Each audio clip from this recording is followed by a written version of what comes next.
Hello everyone, study with Zeenat channel में आपका स्वागत है। मेरा नाम है जीनत। फ्रेंड्स, आज की क्लास में हम करने वाले हैं यूजीसी नेट जीआरएफ 2025 की तैयारी।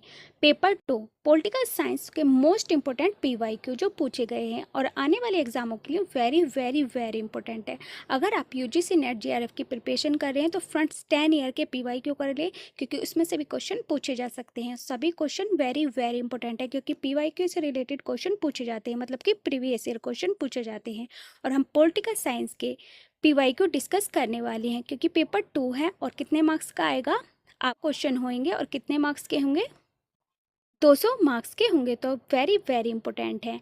तो अगर आपको इसकी पीडीएफ चाहिए तो आप टेलीग्राम ज्वाइन कर सकते हैं। इसकी पीडीएफ टेलीग्राम पर अपलोड कर दूंगी और इसका लिंक डिस्क्रिप्शन बॉक्स में दे दूंगी।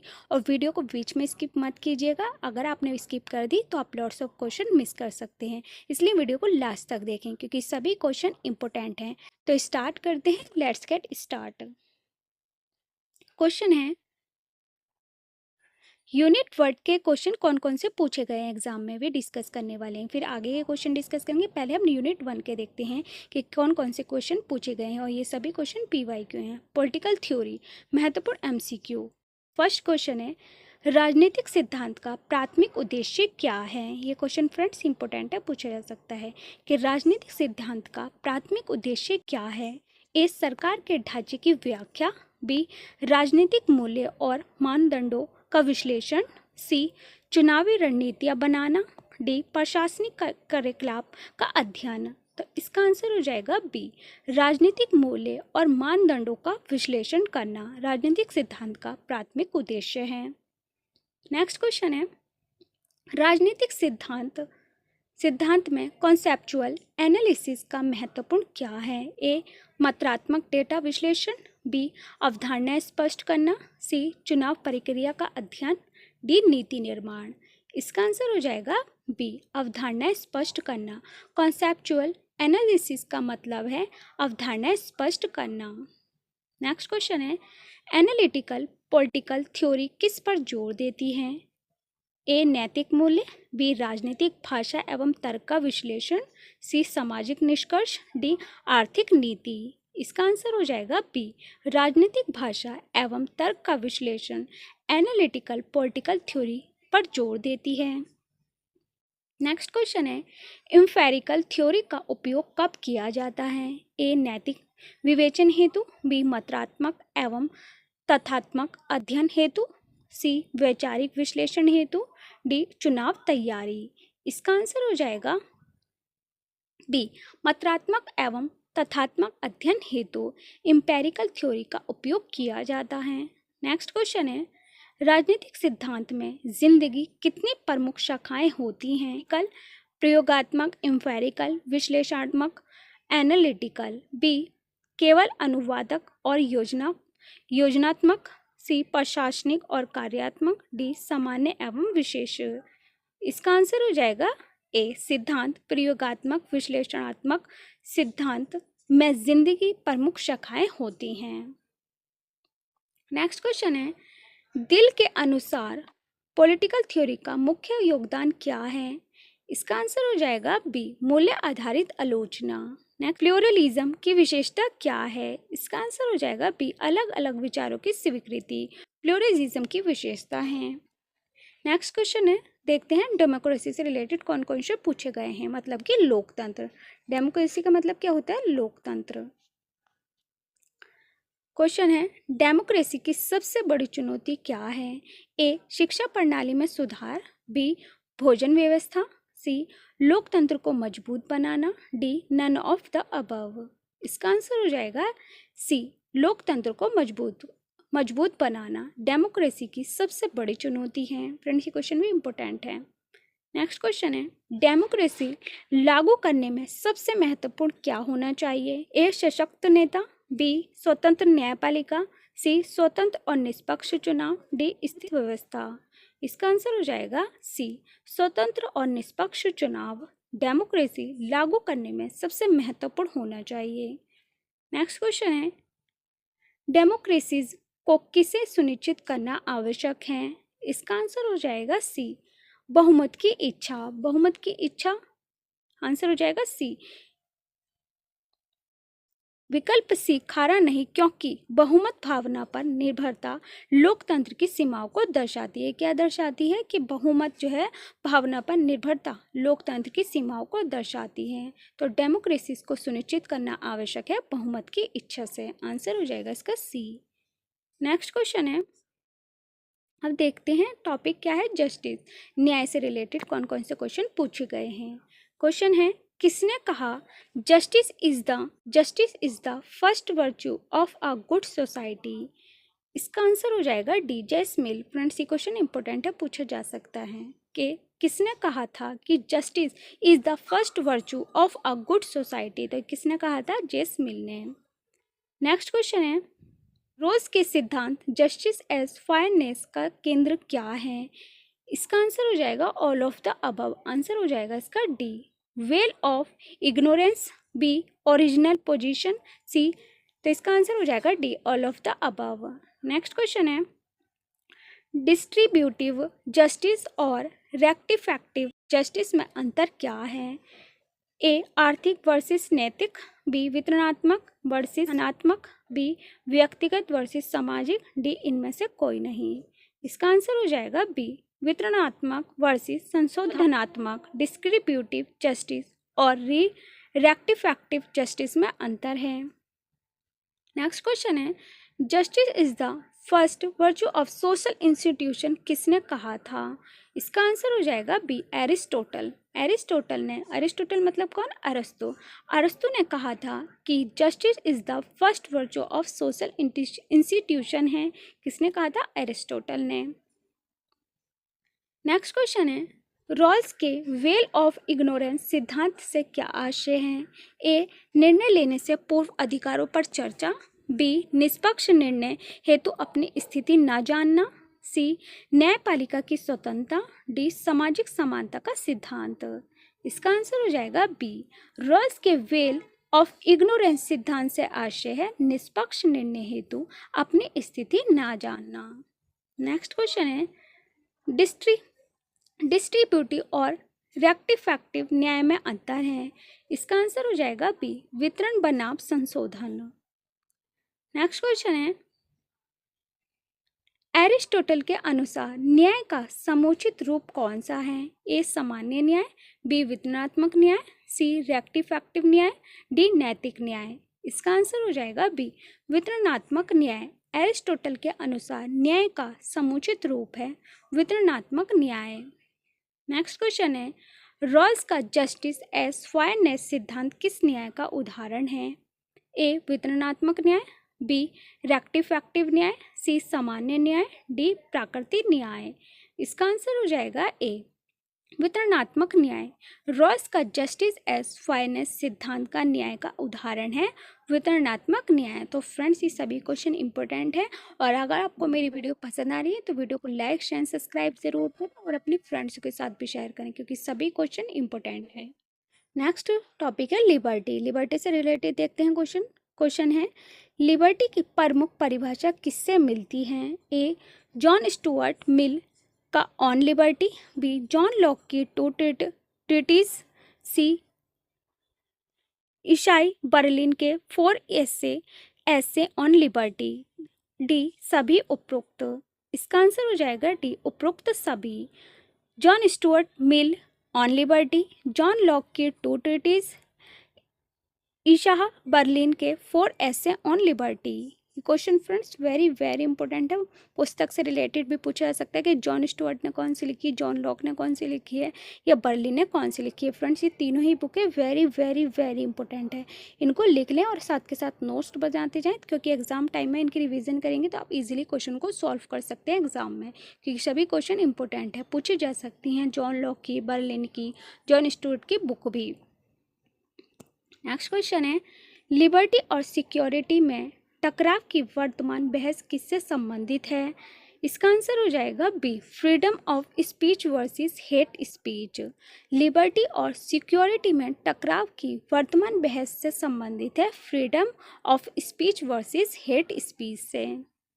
नेक्स्ट क्वेश्चन है, डिजिटल लिबर्टी में किससे संबंधित विषय शामिल नहीं है। इसका आंसर हो जाएगा D, election results. Digital liberty में संबंधित विषय शामिल नहीं हैं। नेक्स्ट है question, power to anything that does not injure another, ये लिबर्टी की कौन सी परिभाषा है? मतलब किसकी परिभाषा है ये? Power to do anything that does not injure another, ये किसकी परिभाषा है? A J S Mill, B Laski, C Herbert Spencer, D French declaration. इसका आंसर हो जाएगा जेसमिल। किसके द्वारा रचित है ये परिभाषा? Power to do anything that does not injure another, liberty की परिभाषा है जेसमिल की। फ्रेंड्स ये भी वेरी वेरी इंपॉर्टेंट है, क्वेश्चन पूछा जा सकता है। नेक्स्ट क्वेश्चन है, निगेटिव लिबर्टी का उदाहरण क्या है? ए धर्म की स्वतंत्रता, बी उच्च शिक्षा का अधिकार, सी रोजगार सुरक्षा, डी सार्वजनिक परिवहन। इसका आंसर हो जाएगा ए धार्मिक की स्वतंत्रता। निगेटिव लिबर्टी का उदाहरण है धर्म की स्वतंत्रता। Answer A. नेक्स्ट क्वेश्चन है, पॉजिटिव लिबर्टी किस पर केंद्रित है? ए व्यक्तिगत स्वतंत्रता, बी आत्म विकास और सामाजिक सशक्तिकरण, सी आर्थिक स्वतंत्रता, डी नीति निर्माताओं पर निर्भरता। इसका आंसर हो जाएगा बी आत्म विकास और सामाजिक सशक्तिकरण। पॉजिटिव लिबर्टी पर केंद्रित है आत्म विकास और सामाजिक सशक्तिकरण। नेक्स्ट क्वेश्चन है, ईसाई बर्लिन किसके विचारक हैं? ए केवल निगेटिव लिबर्टी, बी निगेटिव और पॉजिटिव लिबर्टी दोनों, सी पॉजिटिव लिबर्टी, डी नीदर। इसका आंसर हो जाएगा डी। बर्लिन किसके विचारक हैं? निगेटिव लिबर्टी के भी और पॉजिटिव लिबर्टी के भी, मतलब नकारात्मक स्वतंत्रता और पॉजिटिव स्वतंत्रता। तो इस बर्लिन संबंधित है निगेटिव लिबर्टी से भी और पॉजिटिव लिबर्टी से भी। फ्रेंड्स ये क्वेश्चन भी इंपॉर्टेंट है। नेक्स्ट क्वेश्चन, डिजिटल लिबर्टी में क्या शामिल है? ए इंटरनेट सेंसरशिप, बी डेटा गोपनीयता, सी डिजिटल हक, डी पर सभी। इसका आंसर हो जाएगा डी सभी। डिजिटल लिबर्टी में शामिल है इंटरनेट सेंसरशिप, डेटा गोपनीयता और डिजिटल हक। नेक्स्ट क्वेश्चन असर्शन रीजन से संबंधित क्वेश्चन है। फ्रेंड्स इस तरीके के भी क्वेश्चन पूछे जाते हैं एग्जामों में। क्वेश्चन है असर्शन रीजन है, ए लिबर्टी में नकारात्मक स्वतंत्रता का अर्थ है आज़ादी से बाधा रहित होना। रीजन है ये विकल्पात्मक रूप से राज्य हस्तक्षेप की अनुपस्थिति को दर्शाता है। तो इसका आंसर क्या हो जाएगा कि दोनों सत्य हैं। आर ए का सही स्पष्टीकरण है। ये दोनों ही असर्शन और रीजन दोनों ही सही हैं। तो इसका आंसर हो जाएगा आर ए का सही स्पष्टीकरण किया गया है, सत्य है। नेक्स्ट क्वेश्चन, पॉजिटिव लिबर्टी व्यक्तिगत सशक्तिकरण पर केंद्रित है। रीजन है ये जेसमिल के विचारों में मुख्य था। तो इसका आंसर हो जाएगा कि ए सत्य है और आर असत्य है। जो ए है वो सत्य है कि पॉजिटिव लिबर्टी व्यक्तिगत सशक्तिकरण पर केंद्रित है। तो जो पॉजिटिव लिबर्टी है वो सशक्तिकरण पर केंद्रित है, लेकिन जो आर जो रीजन है जेसमिल के विचारों में मुख्य था, तो ये गलत है। तो इसका आंसर हो जाएगा ए सत्य है और आर असत्य है। नेक्स्ट क्वेश्चन, डेमोक्रेसी मतलब कि लोकतंत्र। क्वेश्चन है लोकतंत्र का आधार क्या है? ए सशक्त नेता, बी स्वतंत्र एवं निष्पक्ष चुनाव, सी राज्य नियंत्रण, डी कठोर कानून व्यवस्था। इसका आंसर हो जाएगा सी राज्य नियंत्रण। लोकतंत्र का आधार क्या है? राज्य नियंत्रण। नेक्स्ट क्वेश्चन है, लोकतंत्र की वैश्विक लोकप्रियता का सबसे बड़ा कारण क्या है? ए आर्थिक प्रगति, बी जनसंख्या वृद्धि, सी वैचारिक व राजनीतिक स्वतंत्रता, डी राजनीतिक स्थिरता। इसका आंसर हो जाएगा सी वैचारिक व राजनीतिक स्वतंत्रता लोकतंत्र की वैश्विक लोकप्रियता का सबसे बड़ा कारण है। नेक्स्ट क्वेश्चन है, निम्नलिखित में से कौन भारतीय लोकतंत्र की विशेषता नहीं है? ए फेडरल संरचना, बी बहुदलीय प्रणाली, सी जातीय सत्ता का केंद्रीकरण, डी संवैधानिक अधिकार। इसका आंसर हो जाएगा सी जातीय सत्ता का केंद्रीकरण। भारतीय लोकतंत्र की विशेषता नहीं है जातीय सत्ता का केंद्रीकरण। नेक्स्ट क्वेश्चन है, लोकतंत्र में मेजोरिटी रूल का प्राथमिक खतरा क्या हो सकता है? ए अल्पसंख्यकों का उत्पीड़न, बी केंद्र का कमजोर होना, सी अर्थव्यवस्था का पतन, डी विदेश नीति का कमजोर होना। इसका आंसर हो जाएगा ए, अल्पसंख्यकों का उत्पीड़न। लोकतंत्र में मेजोरिटी रूल का प्राथमिक खतरा हो सकता है अल्पसंख्यकों का उत्पीड़न। नेक्स्ट क्वेश्चन है, लोकतंत्र के लिए सबसे जरूरी है ए, आर्थिक समानता, बी, सोचने की स्वतंत्रता, सी, केंद्रीकृत प्रशासन, डी, कठोर कानून। इसका आंसर हो जाएगा बी, सोचने की स्वतंत्रता। लोकतंत्र के लिए सबसे जरूरी है सोचने की स्वतंत्रता, आंसर बी। नेक्स्ट क्वेश्चन है, असर्शन रीजन से संबंधित क्वेश्चन है। ए है, लोकतंत्र विश्व भर में प्रसारित है परंतु इसमें कठिनाइयां भी हैं। रीजन है, लोकतंत्र की विफलता इसके सिद्धांत में नहीं बल्कि कार्यान्वयन में है। तो इसका आंसर हो जाएगा कि दोनों ही सत्य हैं और आर ए का सही व्याख्या कर रहा है। लोकतंत्र विश्व भर में प्रसारित है परंतु इसमें कठिनाइयां भी हैं, तो ये सही है। और दूसरा भी रीजन भी इसका सही है कि लोकतंत्र की विफलता इसके सिद्धांत में नहीं है बल्कि कार्यान्वयन में है। तो दोनों ही सत्य हैं और सही व्याख्या की गई है। नेक्स्ट क्वेश्चन है, नेक्स्ट भी रीजन से रिलेटेड है क्वेश्चन, असर्शन रीजन से। ए है, लोकतंत्र में जन भागीदारी अनिवार्य है। बी, अप्रत्यक्ष लोकतंत्र में अल्पसंख्यकों की चिंता अनदेखी हो जाती है। तो इसका आंसर हो जाएगा कि दोनों ही सत्य हैं लेकिन आर ए का स्पष्टीकरण नहीं है कि लोकतंत्र में जन भागीदारी अनिवार्य है, तो ये सही है। और रीजन भी इसका सही है कि अप्रत्यक्ष लोकतंत्र में अल्पसंख्यकों की चिंता अनदेखी हो जाती है, लेकिन जो इसकी स्पष्टीकरण है मतलब जो व्याख्या है वो सही नहीं है, लेकिन सही दोनों हैं। नेक्स्ट है क्वेश्चन, ए, विकसित लोकतंत्रों में सैन्य सत्ता आम नहीं है। रीजन है, वहाँ सैन्य संरचना का नियंत्रण नागरिक सरकार के हाथों में होता है। तो इसका आंसर भी हो जाएगा कि दोनों ही सत्य हैं और आर ए का सही कारण है, मतलब जो रीज़न है वो सही है। ए का जो आर रीज़न है वो सही है कि विकसित लोकतंत्र में सैन्य सत्ता आम नहीं है, तो लोकतंत्र में जो है सैन्य सत्ता आम नहीं है, ये सत्य है। वहाँ सैन्य संरचना का नियंत्रण नागरिक सरकार के हाथों में होता है। जो सैन्य की संरचना को किसके हाथों में होता है? नागरिक सरकार के हाथों में होता है। तो दोनों की सही व्याख्या की गई है और दोनों ही सत्य हैं। फ्रेंड क्वेश्चन इंपॉर्टेंट है, पूछा जा सकता है। नेक्स्ट है, और फ्रेंड्स मैंने एक साथ ही ले लिए हैं असर्शन रीजन से रिलेटेड कि कौन कौन से पूछे गए हैं, पीवाई क्यों हैं, इसीलिए हमने एक साथ ले लिए हैं कि कौन कौन से क्वेश्चन पूछे गए हैं। क्वेश्चन है असर्शन ए, भारत एक लोकतंत्र है। रीजन है, भारत एक विकासशील देश है। तो ये क्या है, दोनों ही सत्य हैं लेकिन स्पष्टीकरण मतलब सही व्याख्या नहीं की गई है कि भारत एक लोकतंत्र है। तो हमारा देश भारत जो है वो लोकतंत्र है और भारत एक विकासशील भी देश है। जो हमारे देश का विकास हो रहा है वो अच्छा हो रहा है, तो विकासशील देश है। तो दोनों ही सही हैं लेकिन आर ए का स्पष्टीकरण नहीं है। नेक्स्ट है ए, लोकतंत्र गवर्नमेंट फॉर द पीपल ही है।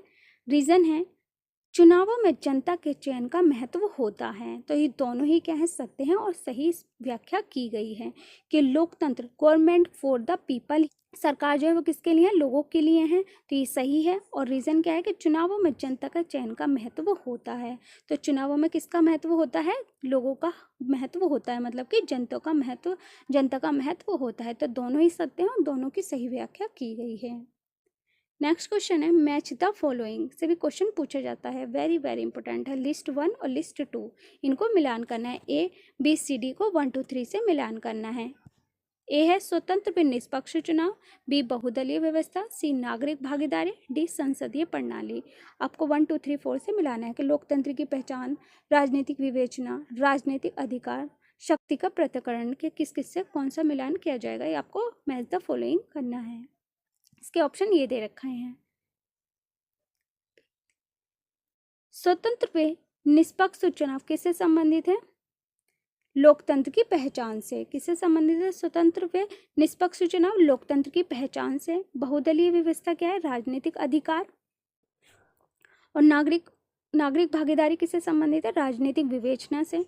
संसदीय प्रणाली किससे संबंधित है, शक्ति का पृथक्करण। तो स्वतंत्र व निष्पक्ष चुनाव लोकतंत्र की पहचान है, बहुदलीय व्यवस्था राजनीतिक अधिकार है, नागरिक भागीदारी राजनीतिक विवेचना है और संसदीय प्रणाली शक्ति का पृथक्करण है। नेक्स्ट है असर्शन रीजन से ये संबंधित क्वेश्चन।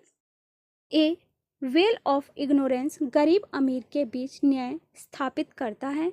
रीजन है, इस कृत्रिम स्थिति में व्यक्ति अपनी स्थिति नहीं जानता। तो इसका आंसर भी हो जाएगा ये दोनों ही सत्य हैं कि वेल ऑफ इग्नोरेंस गरीब अमीर के बीच न्याय स्थापित करता है। तो दोनों ही की सही व्याख्या की गई है और दोनों ही सत्य है। इसकी व्याख्या क्या है कि इस कृत्रिम स्थिति में व्यक्ति अपनी स्थिति नहीं जानता। तो दोनों ही सही हैं। नेक्स्ट क्वेश्चन है ए वितरणात्मक न्याय सामाजिक संसाधन का वितरण सुनिश्चित करता है। आर है रीजन, ये न्याय एरिस्टोटल के सिद्धांत पर आधारित नहीं है।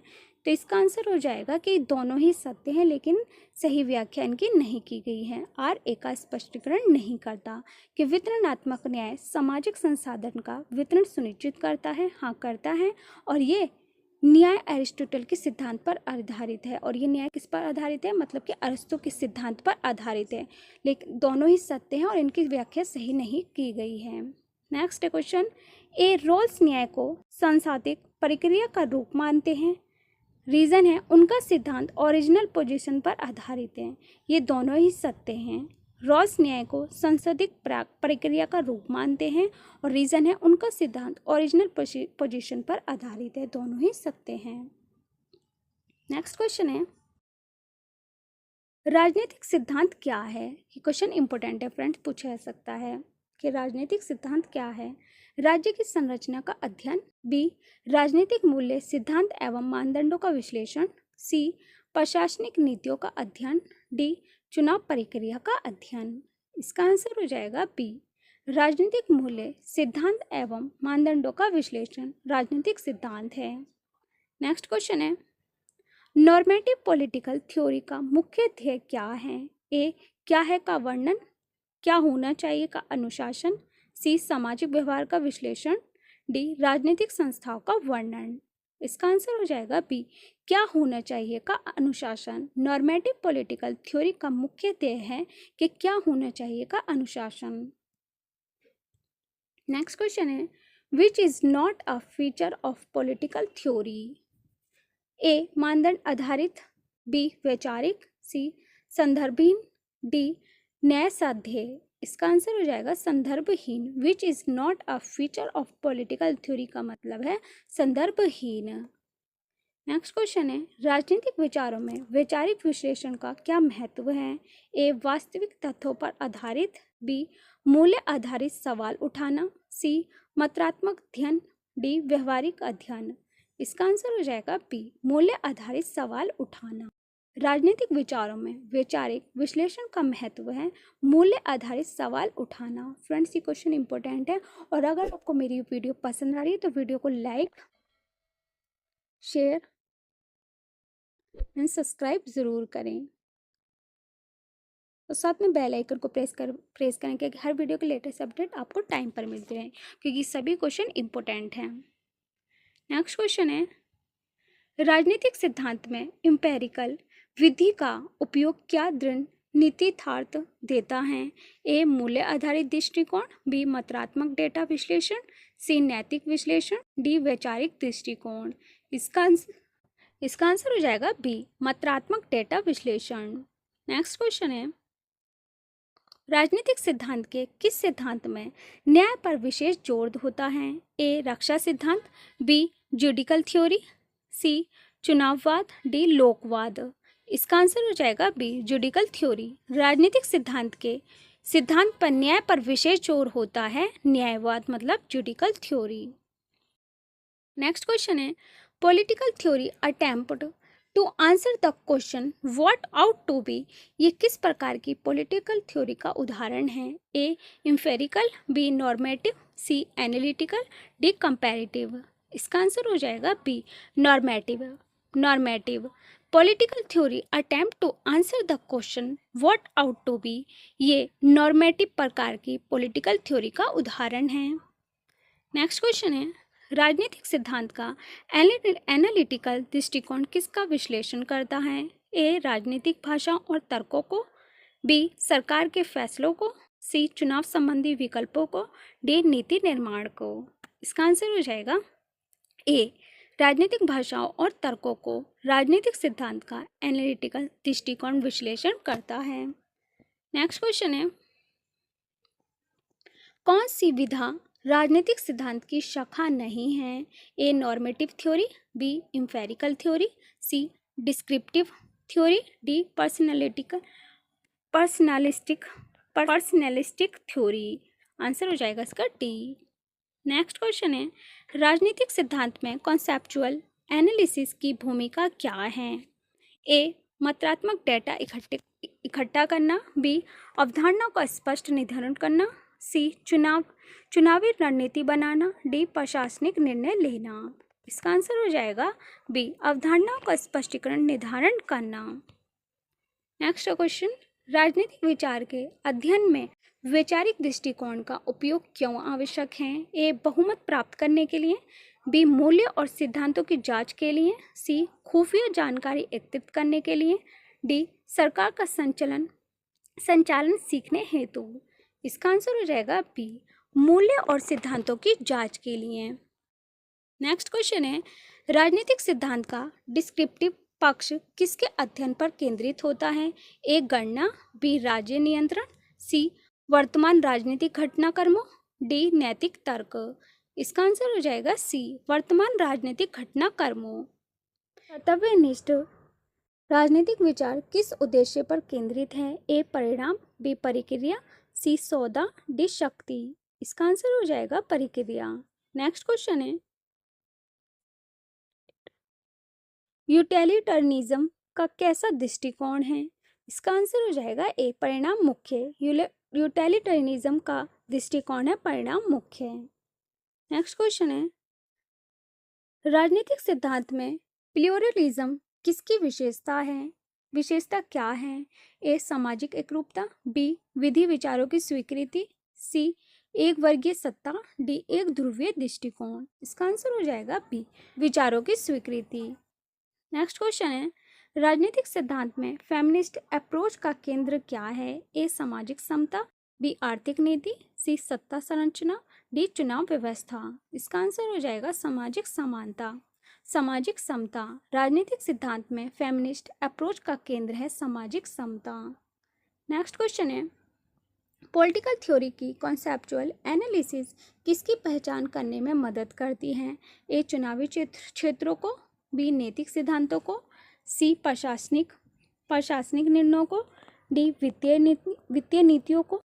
इसका आंसर हो जाएगा नैतिक सिद्धांतों को। पॉलिटिकल थ्योरी की कॉन्सेप्चुअल एनालिसिस पहचान करने में मदद करती है नैतिक सिद्धांतों को। राजनीतिक सिद्धांत क्या है?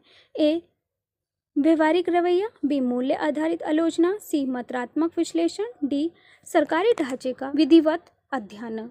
इसका आंसर हो जाएगा बी मूल्य आधारित आलोचना। नेक्स्ट क्वेश्चन है, what is the political theory? ये प्रश्न किसकी श्रेणी में आता है? A descriptive, B normative analytical, C comparative, D empirical. इसका आंसर हो जाएगा B normative analytical. Next question है, राजनीतिक विचार में रैशनलिज्म किस भूमिका को बढ़ावा देता है? ए निर्णय का विश्लेषण, बी तर्क आधारित विचार, सी समाज शास्त्रीय अध्ययन, डी सांस्कृतिक अध्ययन। इसका आंसर हो जाएगा बी तर्क आधारित विचार। नेक्स्ट क्वेश्चन है, यूनिट 2 के क्वेश्चन डिस्कस करते हैं। पॉलिटिकल थॉट क्वेश्चन है फर्स्ट, प्लेटो का फिलोसोफर किंग कौन से राज्य में शासन करता है?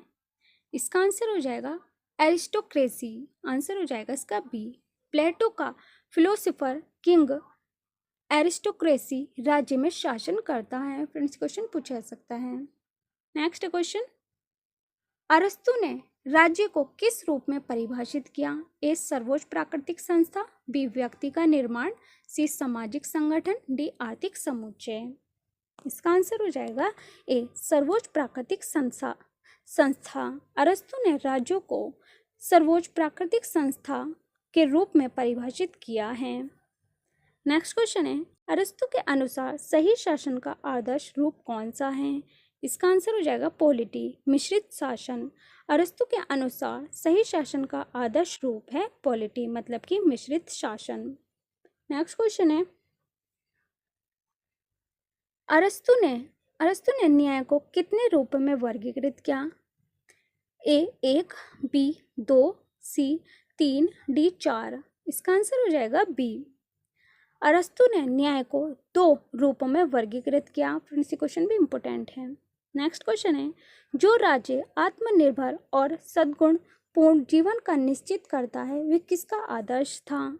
ए प्लेटो, बी अरस्तु, सी हब्स, डी लोक। इसका आंसर हो जाएगा बी अरस्तु। नेक्स्ट क्वेश्चन है, गोल्डन मीन सिद्धांत किससे संबंधित है? ए राजनीति, बी नैतिकता व संतुलन, सी अर्थशास्त्र, डी न्याय। इसका आंसर हो जाएगा बी नैतिक व संतुलन। गोल्डन मीन सिद्धांत से संबंधित है नैतिकता व संतुलन। नेक्स्ट क्वेश्चन है, अरस्तु के अनुसार मानव स्वभाव से क्या है? ए आर्थिक प्राणी, बी राजनीतिक प्राणी, सी धार्मिक प्राणी, डी नैतिक प्राणी। इसका आंसर हो जाएगा बी राजनीतिक प्राणी। अरस्तु के अनुसार मानव स्वभाव क्या है? राजनीतिक प्राणी है। आंसर हो जाएगा इसका बी। नेक्स्ट क्वेश्चन, अरस्तु ने संविधान को कैसे परिभाषित किया?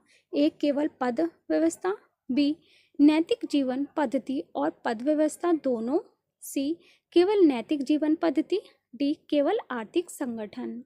इसका आंसर हो जाएगा बी नैतिक जीवन पद्धति और पद व्यवस्था अरस्तु ने संविधान को परिभाषित किया है।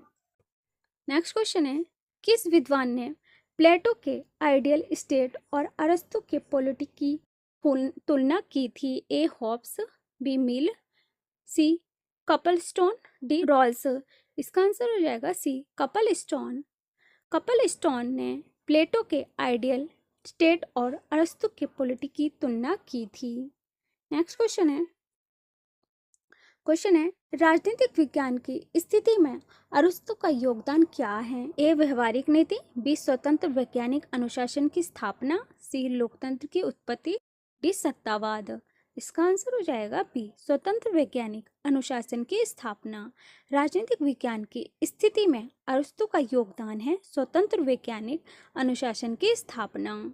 नेक्स्ट क्वेश्चन है, अरस्तु ने शासन के कुल कितने प्रकार बताए थे? ए 4, बी 6, सी 3, डी 7। इसका आंसर हो जाएगा 6। अरस्तु ने शासन के कुल 6 प्रकार बताए थे। फ्रेंड्स, ये क्वेश्चन भी इंपॉर्टेंट है। नेक्स्ट क्वेश्चन है, अरस्तु के अनुसार विकृत शासन में लोकतंत्र का रूप क्या है? ए अभिजात तंत्र, बी ओलिगार्की, सी तानाशाही, डी तानाशाही नहीं, लोकतंत्र स्वतः विकृत नहीं होता। इसका आंसर हो जाएगा डी तानाशाही नहीं है, लोकतंत्र स्वतः विकृत नहीं होता। अरस्तु के अनुसार विकृत शासन में लोकतंत्र का रूप है कि तानाशाही नहीं है लोकतंत्र, और लोकतंत्र स्वतः है और विकृत नहीं होता है। नेक्स्ट क्वेश्चन है, अरस्तु की तुलना में कौन सा ग्रंथ राजनीतिक उदारवाद का आदर्श प्रस्तुत करता है? ए रॉल्स का theory of justice, B Hobbes का लेवियाथन, सी लॉक का सेकंड ट्रीटीज, डी मिल का ऑन लिबर्टी। तो इसका आंसर हो जाएगा ए रॉल्स का थ्योरी ऑफ जस्टिस। अरस्तु की तुलना में रॉल्स का थ्योरी ऑफ जस्टिस ग्रंथ राजनीतिक उदारवाद का आदर्श प्रस्तुत करता है। और फ्रेंड्स, इनकी बुकें भी वेरी वेरी इंपॉर्टेंट है, इन पे स्टार लगा लें, पूछी जा सकती हैं। रॉल्स की, हॉब्स की, लॉक की, मिल की, अरस्तु की, प्लेटो की। फ्रेंड्स, ये सभी बुकें very very very very important है, इन पे स्टार लगा रहे हो और इनको अलग से लिख लें क्योंकि बुकें भी पूछी जाती हैं। और पहले साइंस पढ़े हैं पेपर 2 के, तो ये क्वेश्चन जरूर पूछे जाएंगे कि रॉल्स ने कौन सी पुस्तक लिखी, थ्योरी ऑफ जस्टिस, और हॉब्स ने कौन सी लिखी है, लेवियाथन, लॉक ने कौन सी लिखी है, टू ट्रीटीज और सेकंड ट्रीटीज, मिल ने कौन सी लिखी है, on liberty. Question very very important है, पूछे जा सकते हैं। नेक्स्ट क्वेश्चन, अभिजात तंत्र एरिस्टोक्रेसी का विकृत रूप क्या है? ए राजतंत्र, बी ओलिगार्की, सी लोकतंत्र, डी तानाशाही। इसका आंसर हो जाएगा बी ओलिगार्की। नेक्स्ट क्वेश्चन है, राजनीतिक न्याय के विशेष रूप में कौन आता है? ए सामान्य न्याय, बी विधनात्मक, सी गोल्डन मीन, डी पॉलिटी। इसका आंसर हो जाएगा बी वितरणात्मक और संशोधनात्मक। आंसर हो जाएगा बी। नेक्स्ट क्वेश्चन है, राजनीतिक विचार में तुलनात्मक अध्ययन की कौन सी विशेषता है? ए मात्रात्मक विश्लेषण, बी अलग अलग राजनीतिक व्यवस्थाओं का अध्ययन, सी नैतिक अन्वेषण, डी आर्थिक मूल्यांकन। इसका आंसर हो जाएगा बी, अलग अलग राजनीतिक व्यवस्थाओं का अध्ययन। राजनीतिक विचार में तुलनात्मक अध्ययन की विशेषता है अलग अलग राजनीतिक व्यवस्थाओं का अध्ययन। नेक्स्ट क्वेश्चन है, प्लेटो का राज्य कैसे प्रस्तुत करता है? A polity, B ideal state, C federation, D polity. इसका आंसर हो जाएगा बी, आइडियल स्टेट। प्लेटो का राज्य आइडियल स्टेट प्रस्तुत करता है। नेक्स्ट क्वेश्चन है, राजनीतिक विचार में रूल ऑफ लॉ की अवधारणा किससे जुड़ी है? ए लॉक, बी अरस्तु, सी दोनों, डी प्लेटो। इसका आंसर हो जाएगा बी, अरस्तु। राजनीतिक विचार में रूल ऑफ लॉ की अवधारणा जुड़ी है अरस्तु से। फ्रेंड्स, ये क्वेश्चन भी पूछा जा सकता है कि रूल ऑफ लॉ किसकी है? अरस्तु की। नेक्स्ट क्वेश्चन है, अरस्तु ने राज्यों को किसका विकास माना है? ए ईश्वरीय, बी प्राकृतिक व एवं जैविक समझौते द्वारा, डी शक्ति द्वारा। इसका आंसर हो जाएगा बी, प्राकृतिक एवं जैविक। अरस्तु ने राज्यों को प्राकृतिक एवं जैविक विकास माना है। राजनीतिक सिद्धांत में कौन सा विचारक न्याय और नैतिकता पर केंद्रित था? ए रवि रंजन, बी अरस्तु, सी हॉब्स, डी मॉन्टेस्क्यू। इसका आंसर हो जाएगा अरस्तु। राजनीतिक सिद्धांत में अरस्तु विचारक न्याय और नैतिकता पर केंद्रित था। फ्रेंड्स, ये क्वेश्चन वेरी वेरी इंपॉर्टेंट है। इस वीडियो में मैंने 100 से ज़्यादा क्वेश्चन कवर करे, सभी क्वेश्चन इंपॉर्टेंट थे आने वाले एग्जाम के लिए। अगर आप पॉलिटिकल साइंस पेपर 2 की प्रिपरेशन कर रहे हैं तो ये सभी क्वेश्चन इंपॉर्टेंट है और इससे आगे के क्वेश्चन हम नेक्स्ट वीडियो में करने वाले हैं। वीडियो पसंद आ रही है तो वीडियो को लाइक शेयर सब्सक्राइब जरूर करें और लाइक शेयर एंड सब्सक्राइब करना ना भूलें। साथ में बेल आइकन को प्रेस करें ताकि हर वीडियो की लेटेस्ट अपडेट आपको टाइम पर मिलती रहे। और मेरी वीडियो कैसी लगी कमेंट्स बॉक्स में लिखकर ज़रूर बताना। और आपको नेक्स्ट कौन से टॉपिक पर वीडियो चाहिए आप मुझे कमेंट्स बॉक्स में लिखकर बता सकते हैं। Thanks for watching.